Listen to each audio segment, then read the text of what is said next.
నరదృష్టితో ప్రతికూల ప్రభావాలు అధికమని ఆధ్యాత్మిక పండితులు అంటూ ఉన్నారు. కంటి దృష్టి చేపట్టిన కార్యక్రమాల్లో అడ్డంకులను ఎదురుచేస్తుంది. నరదృష్టిని పోగొట్టుకోవాలి అంటే మంగళ, ఆదివారాల్లో పెద్దల చేత దిష్టి తీయించుకోవడం చేయాలి. కర్పూరంతో, ఉప్పుతో, మిరపకాయలతో, నిమ్మకాయతో, కొబ్బరికాయతో, గుమ్మడికాయతో దిష్టి తీయించుకోవడం ద్వారా నరదృష్టితో ఏర్పడే ఇబ్బందులను దూరం చేసుకోవచ్చు. ఇంకా నరదృష్టిని తొలగించుకోవాలి అంటే నుదుట పసుపు తిలకం దిద్దుకోవాలి. ఇక నరదృష్టితో ఏర్పడే ఇబ్బందులకు ఇది దరిచేరనివ్వదు. అలాగే నుదుట కాటుకతో పొట్టు పెట్టుకోవడం ఈ ఎఫెక్ట్ను తగ్గిస్తుంది. చెవులకు వెనుక భాగంలో కాటుకతో బొట్టు పెట్టుకోవడం కూడా నరదృష్టిని దూరం చేస్తుంది. ఇంకా రుద్రాక్షను ధరించడం ద్వారా దుష్ట శక్తులు ఇంట్లో చేరవు. అలాగే కంటి దృష్టిలు ప్రభావం ఉండదు.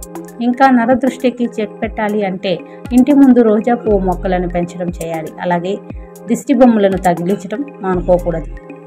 గుమ్మడికాయలు, స్ఫటికం, నిమ్మకాయ వంటి దిష్టిని తొలగించే వస్తువులు ఇంటి ముందు వేలాడదీయడం చేయవచ్చు. ఇలా చేస్తే ప్రతికూల ప్రభావం తగ్గుతుంది. తద్వారా విజయ అవకాశాలు మెరుగు అవుతాయి.